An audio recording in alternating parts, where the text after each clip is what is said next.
Hello, children. Good morning. We are continuing the lesson, the third level, written by Jack Finn. We have already seen the first part of this chapter. Probably now you have understood. This chapter is dealing with escapism. We are in modern world. We are in the world where there is a revolution in the field of technology. There is an exponential increase of escapism in this information era. We have distracted ourselves from reality. We have been watching TV. We have been busy with video games. We keep on watching movies. We keep on reading books. And we go into that world. We start identifying with the characters when we watch the movies. And we derive a lot of pleasure out of it. And suddenly we find ourselves playing some roles, finding ourselves escaping from reality, and we go into a virtual reality. With the advent and growing interest in virtual reality, there's a concern about people spending more time out of reality than reality in itself. And many of the social problems that have been occurring today are related to this. You'll find that among you there's antisocial behavior. There are many mental health issues involved in this. The recent case of Sushant Singh Rajput, his suicide. And if you go back into how he has spent his last few days, you'll find that he has tried to escape. But remember, it is not too bad, but if you cross the limits, then it may put you into trouble. And here, you'll find that the narrator is trying to escape from reality, go into that world where there's a lot of peace, there's a tranquility. Go back to those days when people live peacefully, harmoniously. Remember, we are in modern world, and today the modern world is full of insecurity, fear, war, worry, and many other things. Let's go into the second part today. Now let us continue the story. The narrator claims that he has been on the third level of the Grand Central Station. So here he is there in the station. And what is the name of the station? Grand Central Station. Now he found an arched doorway. And there he came across the third level. So how is this third level? He is describing that where he has been. There's probably a long tunnel that nobody knows about, feeling its way under the city right now, on its way to Times Square and maybe another to Central Park. So where is this Grand Central Station? It's in New York. And those were the days where it is to go to many other provinces, many other cities. Now here he doesn't talk about subway or metros, but he talks about what? He talks about the third.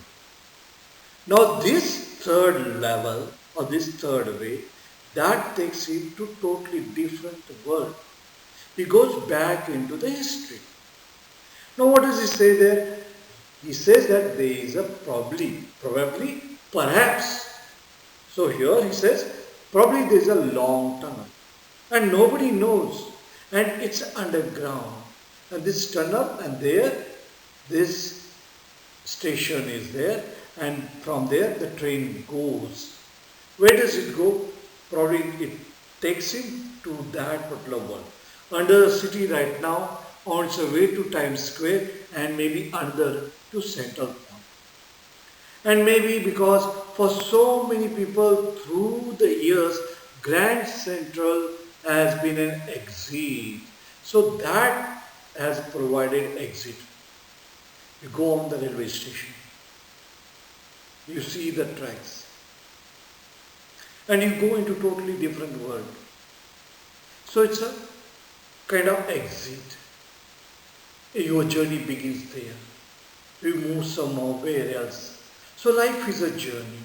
Probably the writer has become more poetic and more philosophical. So once you come to that and you see the tracks, you see the pathways, you think about the pathways of life. And you start feeling that that's the way you start escaping from reality. So he has come there at the Grand Central railway station and he feels that you go to that third level and there is an exit for you, there is an escape for you, and escape from reality, a way of escape. Maybe that's how the tunnel I got into. And that's how I came into this tunnel, I have got into this tunnel and then I have escaped into totally different world. Probably the kind of world that he wants to live in. Probably he wants to escape from reality of the modern pressures, modern tensions. But I never told my psychiatrist friend about that idea. How one can escape from it? How can one escape from the pressures of life that we face in this modern world? Where is the narrator? The narrator is in the third. And what does he find there? There is a corridor there. So there he finds a corridor and then he started moving there in the corridor. Then it was moving towards left. So it was turning towards left and there was a slope. So that's why he says, the corridor I was in began angling left and slanting downward. Slanting downward. So there was slope there and I thought that was wrong. So he felt that it was wrong, but I kept on walking. So he thought probably he missed his way. But despite all that, he kept on walking. All I could hear was the empty sound of my own footsteps. I didn't pass a soul. So he didn't come across anybody there. He was all alone there. And that's the reason why he could hear the sound of his own footsteps. Then I heard that sort of hollow roar ahead. So there was a kind of noise there. That means open space. So there was empty space, but there were people talking. Probably it was a hall. It was a huge room, open room. And there people were talking. The tunnel turned sharp left. I went down. So there was a turning there. As he went into that tunnel, I went down a short flight of stairs. So he comes across a staircase there and came out on the third level at Grand Central Station. So here he says he has been there at the third level. For just a moment I thought I was back on the second level.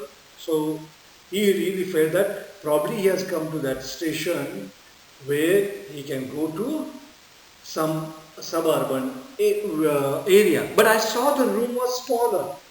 There were fewer ticket windows and trinkets.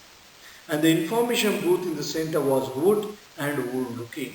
Suddenly found that it was not second level because there were very few ticket windows and then ticket gates, and even the information booth that was there, that was made of wood, and it was looking very old, and the man in the booth wore a green eye shade, probably the dress that he was wearing, that probably told him told him that he was from some other period. So 1890s he goes, and the man in the booth wore a green eye shade and long black sleeve protectors. So the kind of dress he was wearing, those were the kind of dresses that were worn in 1890s.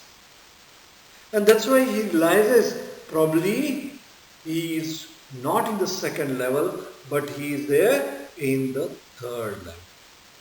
So what is the eye shade there? A shade put over the eyes, probably when people work while welding and all. So eye shade is a shade put over the eyes, and protectors, those who guard against something. So protectors. Now the lights were dim and sort of flickering. So lights were very dim, flickering. Then I saw why they were open flame gas lights. Probably electricity was not there during that particular period, and you won't find that the bulbs and all that were not provided there. Street lights were not there. Now here the gas lights were there. Open flame gas lights were there. So 1890s what it was there. So he talks about that.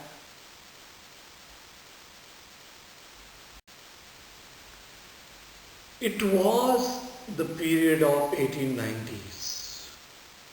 How was the world by then? Remember, this story is written in 1950s. But we are taken to that world wherein there were brass spittoons. There were brass spittoons on the floor. And across the station, a glint of light caught my eye. A man was pulling a gold watch from his waist pocket. Tobacco chewing was very common during those days in America, and people like to speak. How nowadays people like to speak on the road. So when people like to speak on the road, it was not permitted. So what they felt, that it is better to keep the spittoons on the floor, and brass spittoons were kept on the floor. So if somebody wants to spit, they can spit on those spittoons. There were brass spittoons on the floor, and across the station a glint of light caught my eye. So he could see there was a light, but sparkling light, probably faint light. And then this faint light was coming out from where? It was coming out from the watch. A man was pulling a gold watch from his waist pocket. Remember, those were the days when people were not wearing wristwatches, but they were keeping the watches there in the waist. So in the jacket they were keeping it there, in the pocket they were keeping it there, and this man pulls out a gold watch, a very valuable watch. And what does he do? He snapped open the cover. He opened the cover. During that time, they had the cover. And he looked at his watch, and probably he felt he was a bit late and frowned. So he makes sort of facial expression wherein we can see tension on his face. So he makes face, so he a frown. So he's probably worried that he has been late. So he snapped open the cover of that gold watch. Then he looked at that watch and then frowned. Now here he wants to tell how was that world. Probably he wants to make us sure that he has really escaped into that world. He has gone into that world. He wore a derby hat. This man was wearing a hat probably in 1890s. People were wearing that derby hat. A black four-button suit with tiny lapels. The kind of dressing they were doing that. He had a big black handlebar mustache. And the kind of mustache they were keeping during that time, the kind of mustache they were sporting during that time. Then I looked around and saw that everyone in the station was dressed like 1890 something. So here he is quite probably sure that he has gone into that world of 1890s. My neighbors saw so many beards, sideburns, they were keeping all that sideburns and fancy mustaches in my life. So sideburns, beards, sideways, and fancy mustaches. He refers to the handlebar mustache. A woman walked in through the train gate. She wore a dress with a leg of mutton sleeves. Now, woman's dress. It also totally different kind of dress. A skirts to the top of her high button shoes. Back of her, out on the tracks, I caught a glimpse of a locomotive. Now remember, not only the dresses of those people were wearing, not only the dresses, even the kind of mustache or beard they were sporting. Now it talks about the locomotive. It talks about the train which has got an engine, wherein the coal is used. A very small courier and aisles locomotive with a funnel-shaped stack. So it had a funnel, probably for the smoke to go out, and then I knew. So the funnel is there so that the smoke can go out. So very small courier and used locomotive of that company's locomotive engine there, wherein coal is used. So here he talks about what all they are there. Brass spittoons are there on the floor. Then earlier he has told about that. What he has told about? He has talked about gas lights instead of street lights. Then the kind of dresses people were wearing. Or the kind of mustache they were keeping. So he talks about all that, how the world was in 1890s, how the people were, how the things were, how the train was. He talks about all that. To make sure, I walked over to a newsboy and glanced at the stack of papers at his feet. He's wondering what kind of world he is in. People are different, things are different, the train is different. Then he wants to assure himself that he is not in the world of 1950s, he is in totally different kind of world. What does he do? He goes to a newspaper boy and he sees the pile of newspapers that are there at his feet. And what does he find? He finds the newspaper, The World. It was The World. What is the name of the newspaper? The World. And The World hasn't been published for years. So now that newspaper is not there. So it hasn't been published for years. The lead story, the most important story there, said something about President Cleveland. I have found that front pages in the public library files and it was printed June 11, 1894. So the narrator tells us probably the day it was June 11, 1894. And the world that existed during that time, how people were living during that time is talking about that. I turned toward the ticket windows knowing that here on the third level at Grand Central, I could buy tickets that would take Louisa and me anywhere in the United States we wanted to go. In the year 1894, So in the year 1894, anybody can go to any part of United States. But now it is not the case.